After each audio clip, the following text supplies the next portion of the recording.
જે આ લાઈન છે આ બધી ડિલીટ કરવા માટે આપણે મેનુમાં જવાનું છે. મેનુમાંથી પછી આપણે ફિલ્ડમાં જવાનું છે. ફિલ્ડમાં જઈ ગાઈડલાઇનમાં ઉપર ટાસ્કમાં નીચે ઇરેઝર ઓકે આપી પાછું આપણે ગાઈડલાઇનમાં. હવે આપણે ઓપ્શનમાં જઈ અને રાઈટ કરી અહીંથી આપણે ડિલેટ. જે લાઈન રાખવી છે એને રાઈટ નથી કરવાનું. જેટલું સેટું રાખવું હોય ને આ આપણે સેટો ગણી લઈએ એટલું સેટું રાખવું અથવા બાજુમાં રાખવું. આ 2 લીટર છે ને 2 લીટરને દબાવવાના. અહીંયા સીધો લીટો આવવો જોઈએ. બરાબર. હવે અહીંથી આમ કરીને જવા દેવાનું ચાલુ કરી પછી આમ લાઈન દઈ દેવાની. આ હેઠળ બધા હેઠળ ભલે તમે બાકી તો એ પાછું સીધું જ થઈ જાય. હા હા હા.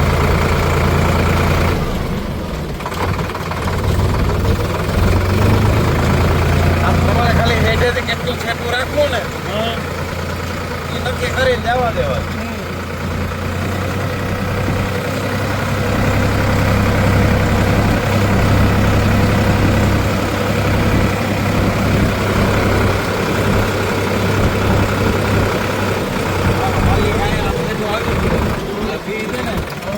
ને દબાવી અને રાઈટ નું નિશાન કરી દો એટલે આ બધી લાઈનો આવી ગયા છે. આ લાઈન છે ને આ જે આપણે માપ હાથી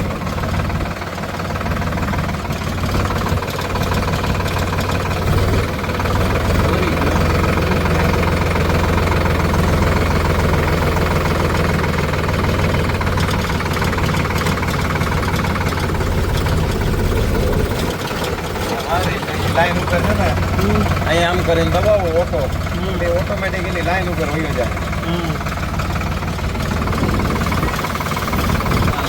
લાઈન પકડી જાય. અહીંયા હોય ને થોડું રિવર્સ લઈ લેવાનું. અહીંયા 21 બતાવે આ 0 થાય ને અહીં હાથીને નીચે મૂકવાનું. હવે 0 થઈ ગઈ. હવે હાથી નીચે મૂકી દીધું. હવે જે આવે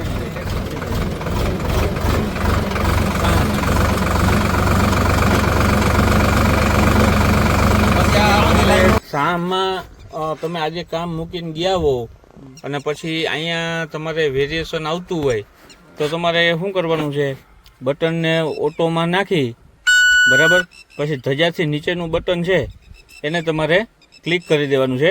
પછી 1 ઇંચ દબાવશો તો પછી આને દબાવીએ એટલે 1 ઇંચ હટશે.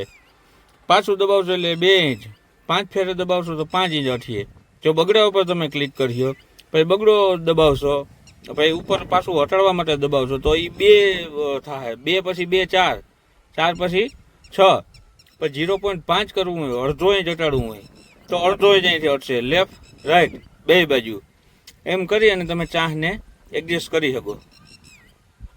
હવે તમારે કોઈ પણ લાઈન દઈ દીધી હોય એને તમારે 6 inch 8 inch 10 inch 1 inch 2 inch જે હટાડવી હોય એ તમારે ઉપરથી આ બીજું દબાવવાનું.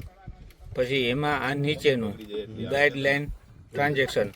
હવે લેફ્ટ દબાવો લેફ્ટ, રાઈટ દબાવો રાઈટ. અહીંયા 0 છે, અહીંયા આને કાઢી નાખવાનું 0 બરાબર. પછી તમારે જી હોય જી માપ જેટલા સેન્ટીમીટર હટાડવું હોય ને એટલું હટાડી લેવાનું. જો કંઈ ના હટાડવાનું હોય તો પછી આ 0 રહેવા દેવાનું બરાબર. એટલે આ રીતે તમારે અહીંથી લાઈન ટ્રાન્ઝેક્શન થઈ જાય. અને આ નીચલો લીટો છે આ એક સીધો ને એક ગોલાઈ વાળો, અહીંથી તમારે નવી લાઈન દોરી દેવા છે. રેડી. હવે તમારે કોઈ પણ છે ને માપ નાખવો હોય ને તો એને પરમેનન્ટ સેવ કરવું ને તો ઇમ્પ્લિમેન્ટ તમારે ધારો કે જે વસ્તુ ઉપર ક્લિક કરવાનું આવી જાય તો એમાં પહેલાં તમારે મેનુમાં જવાનું છે. મેનુમાં જઈ પછી તમારે જવાનું છે ઇમ્પ્લિમેન્ટ લાઇબ્રેરીમાં. પછી તમારે જવાનું છે ન્યૂમાં બરાબર. ન્યૂમાં જઈ પછી તમારે નેક્સ્ટ કરવાનું છે. પછી અત્યારે જે હાથી છે એનો તમારે ચિત્ર રાખવું હોય તો ભલે, નકર કંઈ નહીં આપણે શેડિંગ રાખી દઈએ. શેડિંગ રાખી દીધું પછી આને નેક્સ્ટ કરી દેવાનું છે. પછી આપણે ડિફોલ્ટ ઇમ્પ્લિમેન્ટ કોઈ પણ હાથીનું આપણે નામ આપી દેવાનું છે. નામમાં આપણે શું આપ્યું કે 4 દાંતાનો પાયર. 4 દાંતા ચાર દાંતાની ઓરણી.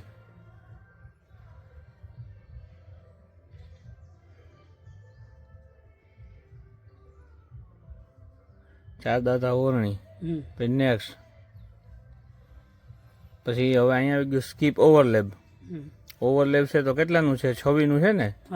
તો આપણે અટાણે ઇંચમાં ને ફૂટમાં છે તો 2 ફૂટ અને 2 ઇંચ થાય. તો 2 ફૂટની જગ્યાએ ફૂટમાં બગડો અને ઇંચમાં આમાંય બગડો. આ થઈ ગયું તમારે 12 દુ 24 2 26. પછી છે ઇમ્પ્લિમેન્ટ ઓવર વર્કિંગ વિથ, કે ધારો કે આપણે દાંતેથી દાંતો માપ્યો તો દાંતેથી દાંતો કેટલા ઇંચ થયો? કે ભાઈ 79. તો ફૂટમાં ગણતરી કરી તો કેટલું થાય? 6 ફૂટ. બરાબર. તો ફૂટના ખાનામાં આપણે છગડો કરી નાખ્યો. હવે ઇંચનું ખાનું જે છે એમાં આપણે 7. બરાબર. એટલે થઈ ગયું 6 ફૂટ ને 7 ઇંચ. પછી તમે નેક્સ્ટ કરી અને સેવ કરી દેવાનું. અહીંયા આવી ગયું ચાર દાંતાની વીણી. તમે રોટાવેટર ઉપર ક્લિક કરશો તો રોટાવેટર આવી ગયા. બરાબર ને? એટલે આ થઈ ગયું કમ્પ્લીટ. ઓકે.